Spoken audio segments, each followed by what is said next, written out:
हमारा आज का नावल एक फैंटेसी बेस्ड नावल है। टाइम ट्रैवल है इसमें और हवेली बेस्ड है। जो हीरोइन लोग होते हैं ना, इनकी हवेली होती है जंगल बेयाबान से इलाके में ना, तन्हाई वाले एरिया में। वहाँ पे अपनी हवेली में वो लोग रहने आते हैं ड्यू टू सर्टेन रीज़न। जो भी रीज़न थी मुझे वो याद नहीं है।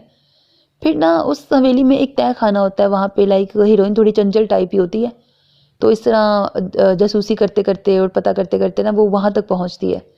फिर आगे क्या होता है कि आगे कुछ इस तरह होता है कि वो टाइम ट्रैवल के थ्रू ना वो वहाँ पहुँचती है, यमन पहुँचती है। अब यमन की अपनी एक स्टोरी है। यमन जो है, वहाँ यमन का एक शहज़ादा होता है, बहुत खूबसूरत होता है। और इन दोनों की कैसे मुलाकात होती है, फिर इनकी आगे से लाइफ में कैसे ट्विस्ट आता है। लाइक आम नॉवेल्स, रवायती नॉवेल से काफ़ी हट के फैंटेसी पर बेस्ड ये नॉवल है, लेकिन स्टोरी बहुत इंटरेस्टिंग और इंगेजिंग लगी मुझे। यकीनन आपको भी पसंद आएगा। इसके 2 एपिसोड्स हैं। हीरोइन का नाम हयात है और हीरो का नाम खुज़ैमा है। और उसके साथ ही हीरो का एक और बेस्ट फ्रेंड होता है उसके साथ, उसका नाम अहमद है।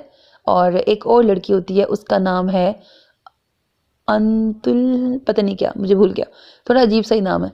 तो लाइक 2 कपल्स की कहानी है और इंटरेस्टिंग स्टोरी है, काफ़ी अच्छी लगी मुझे। उम्मीद है आपको पसंद आएगी। अपना बहुत ख्याल रखिएगा। नेक तमन्नाओं के साथ अल्लाह हाफिज़। And don't forget to subscribe to my channel because that's how you can encourage me. And that's the only kind of support and encouragement which I want from all of you. Allah Hafiz.